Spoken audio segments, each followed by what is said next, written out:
After a quarter of a century, Staff Sergeant Lee Soper, one of the great stalwarts of 7 Para Royal Horse Artillery and military rugby, is exiting the forces field for the last time. He joined the regiment for one reason. I'm a Cornishman and went to the careers office in Red Roof. Was going to join the Army Air Corps, and I had ideas of joining the Army Air Corps. And the moment the Sergeant Major down there said to me, "What do you want to join the Army?" And the first answer was to play rugby. And he said, "No, you want to go to 7 Para RHA? They're the main rugby regiment at the minute." So a big gulp, and I thought, okay, yeah, fair enough. And then that was it. Went through my training and turned up at the gates at Merville, Lille Barracks in Aldershot in 3rd of January 97, and I got met by a couple of guys you probably remember as Chris Woods and Jim Fowers, who were both 2/3 of the Army and Combined Services front row at the time, who just gave me the classic, "Who are you?" And I was like, "Oh, Gunner Soper," and they were, "Oh, the new number 8, the RSM." It was Martin Lewis at the time, who was another Army player, was like, "Oh, the RSM wants to see you." So a baptism of fire on my first few moments in my regiment. After success at unit, corps and under-21 level, he was selected to play for the Army in his first Twickenham encounter with the Navy in 2000 by new head coach Andy Hickling, who'd swept aside the old guard in pursuit of success. Andy came in and he gave, the likes of myself, Ben Hughes, Mal Roberts, Bruno, Steve Trethui, Chris Budgeon, there was a load of us, all young pups, and he gave us the opportunity, and we went out there, and we then became the nucleus and the core of the Army side for the next 4 or 5 seasons. They all brought something to the party in terms of their knowledge of the game. So Budgeon in the front row, Mal at the back there, Frankie on the wing, Andy Sanger block, massive experience. But Lee Soper was the first person I'd actually met who really thought long and hard about the line-out, and he saw the line-out as an integral part of any game. And I think the modern coaches of today see each individual component of the game as an integral part of the game. So your line-out, your scrum, your back row, your defence, your attacking modes, how you get out of your 22, what your exit strategy is, etc. Because he spent hours. He would research the opposition, he would learn what their line-out calls were, but he would also ensure that we called line-outs in the area of the pitch that meant we were calling correct moves to either attack or to win defensive balls. So it was a really, really great benefit to me in terms of the first line-out specialist that I'd worked with. It was a great time to be involved there, and made some tremendous friends with some of these guys who are, I'm still in close contact with nowadays. It stays forever, the bond. My most cherished memory during Army Navy is the 2002 one, when previous season we lost, and we were having a hell of a battle with the Navy that year, and I think we were 18-13 up with 5 minutes to go, and we gave away a penalty, but they chose to kick to the corner. They give more penalties away now. He's going underneath that post, and that Wilkins has missed his jumper. Lee Soper has crucially stolen the ball for the Army, and they have the penalty. And that's just about it, I think. Just about it. And for some reason, I was vice captain, pack leader, and convinced Matty Stewart and Alfred to just lift me in the line out. Big gamble, 5 minutes from our own try line. They score, it's even, and the conversion to win it. But I just somehow read what they were going to do, and I just said, "Look, just put me up." And the gods were in my favour, and I stole their line out. Landed, got a few digs from some of the boys there, probably Dan Parks and Nick, who weren't happy that I stole their opportunity to win the game. And and then we got a penalty, cleared our lines. A few minutes later, the game was all over. And honestly, that felt like, for a front 5 player who doesn't get to cross the line very much for scoring tries and that, but to steal the game and to secure victory for us, that sticks in my memory the most. People had seen him play, people had seen what he could do in a line-out, and there weren't many better exponents at line-out jumping and dictating a line-out than Lee Soper. And also to have the honour of being the vice captain of the team as well, and to go and lift the trophy up from the Royal Box with a really good friend of mine, Mal Roberts, who was the captain. Of course, you've known Mal, since you're about 14, haven't you? And you've played together at school in Cornwall. Yeah, me and Mal, everybody's, when we tell the story of us two crazy Cornishmen, how long we've known each other, and yeah, we started our career off way back in when we were 14-year-olds playing for Camborne.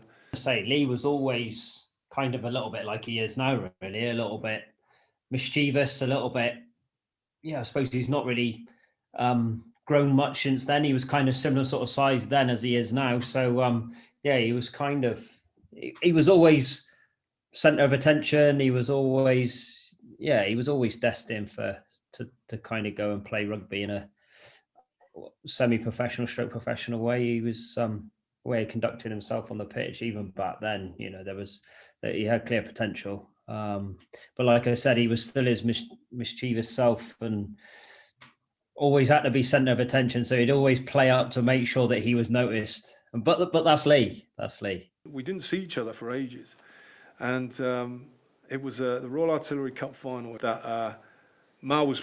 We were 7 against 2-9. Great rivalry there, and Mal was playing fly half for 2-9 Commando. And at the end of the game, I'm like, "Hey Mal, you know, when did you join up?" And so then it's restruck that bond again, which then has led us through playing together for the under-21s, playing together for the seniors, both the Army and Combined Services as it was back then, and then now on to the last four seasons. Has been a tremendous honour working alongside him as the forwards and backs coach. Obviously, we mentioned Army, but Combined Services in UCAF, again, have played a major role in your rugby career, haven't they?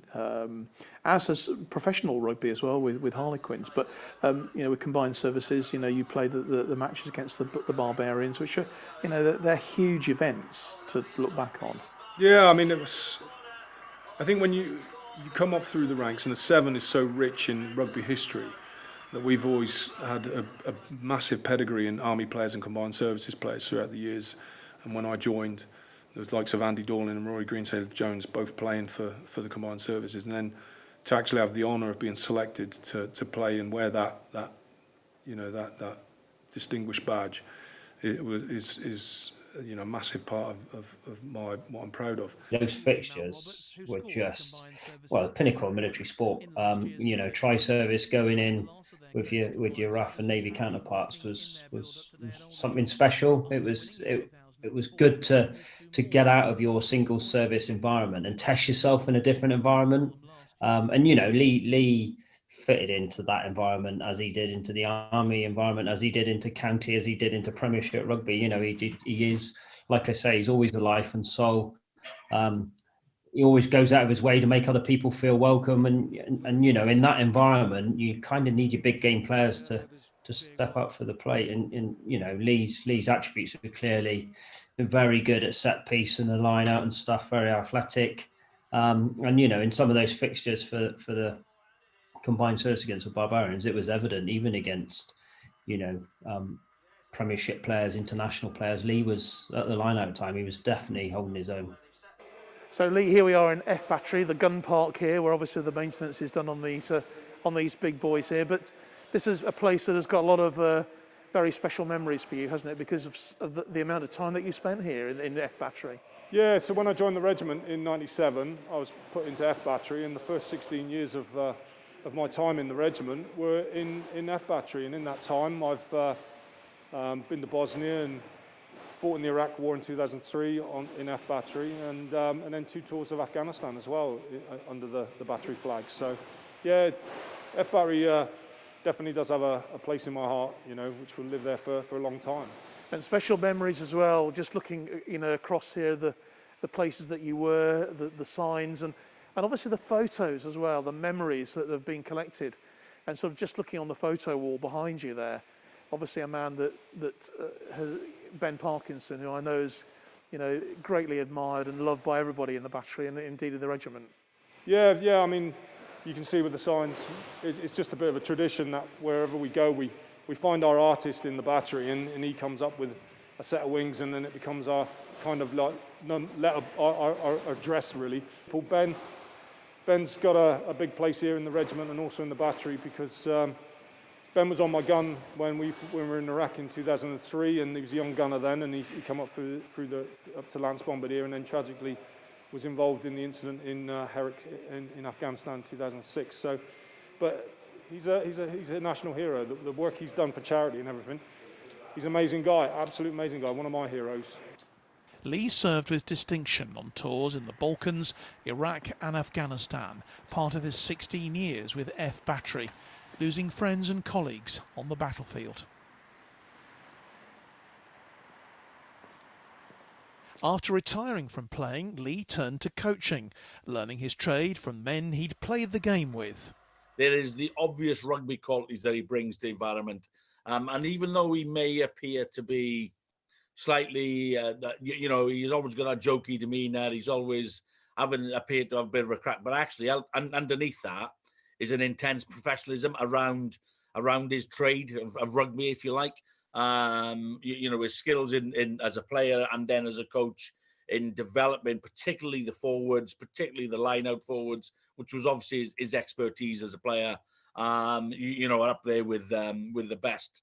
But I think one of the reasons that I brought Lee into the senior was obviously for his technical bit, but more actually for his character, for his, and I sort of alluded to it. He tends to be, even in dark moments, he tends to be able to lift the atmosphere, and he brings such immense energy.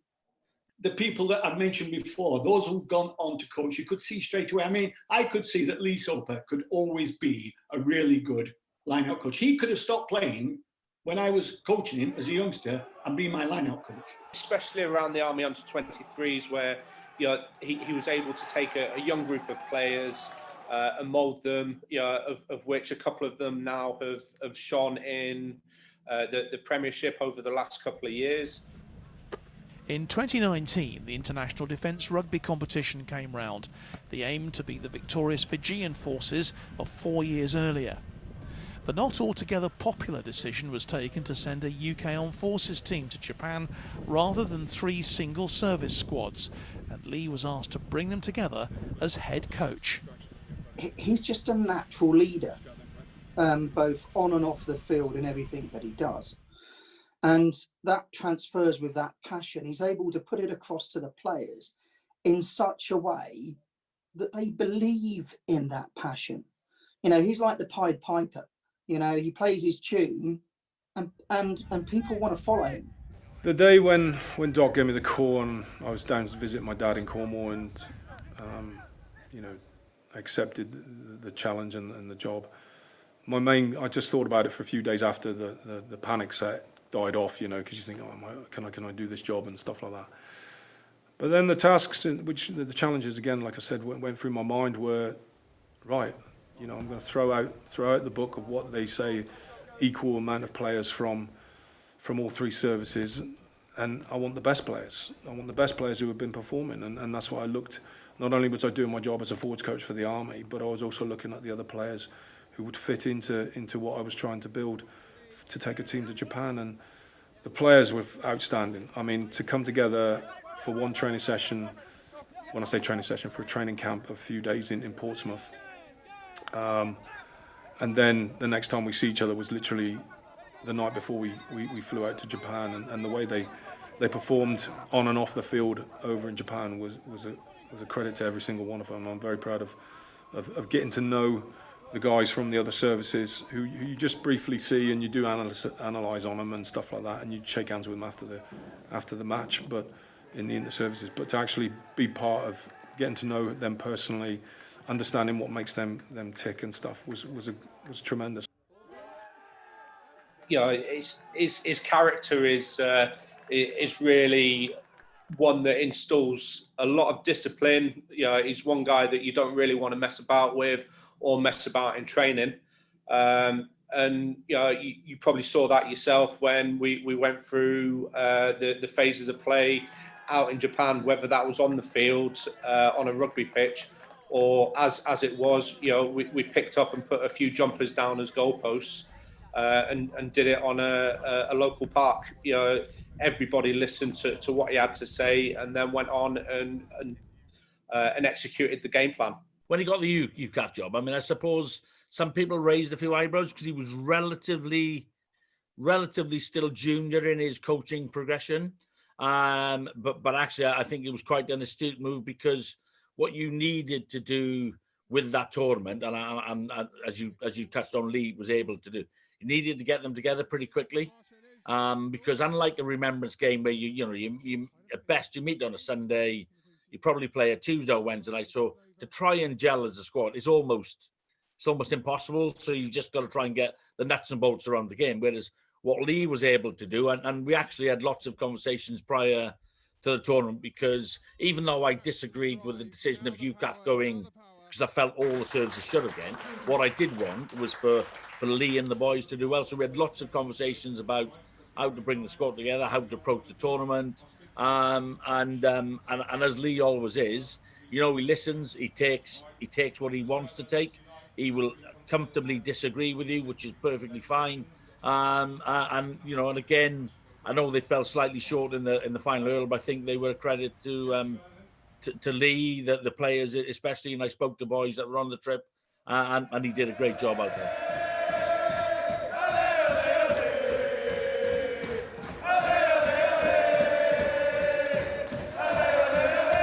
I think it's that Cornish spirit that he's got that flows through his blood.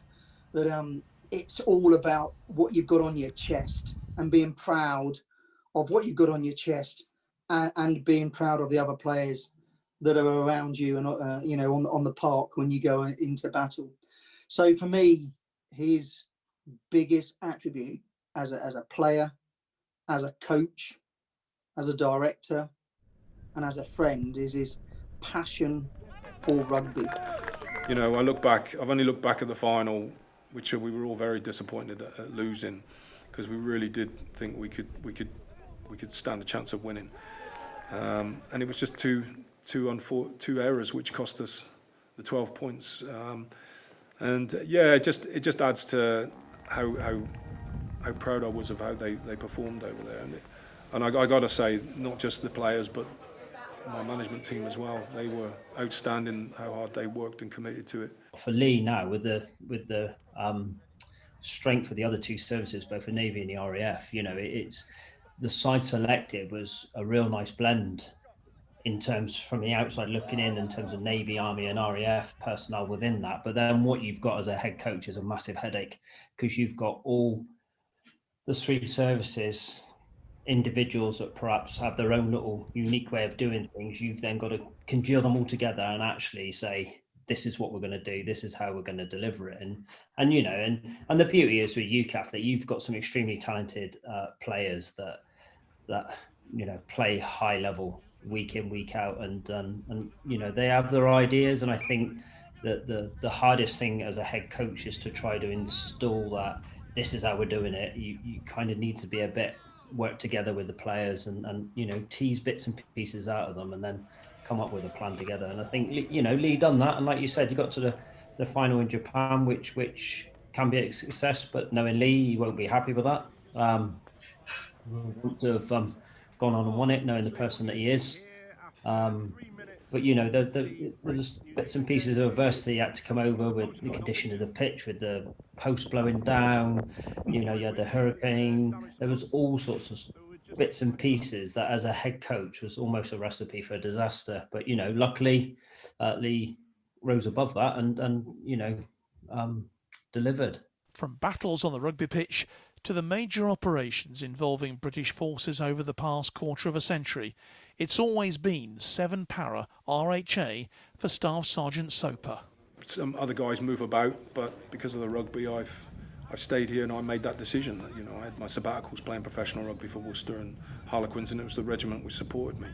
But as you saw today, you saw all the history that a battery has. The other batteries have the same history, and then you come into the mess here and you can see in the background that we've got our two cannons which were used in the Battle of Waterloo, and so I'm blessed in a way that being in an artillery regiment and being in this regiment that I've got the airborne heritage, and also I've got the artillery heritage as well, and you combine them together, and I'm very proud of where I've been. And yes, I will I'm going to miss the place, but like with all things, we're just custodians of the shirt, we're custodians of the regiment. You know, the regiment lives, but people just pass through and they add their bit. And Lee Soper's bit has been massive.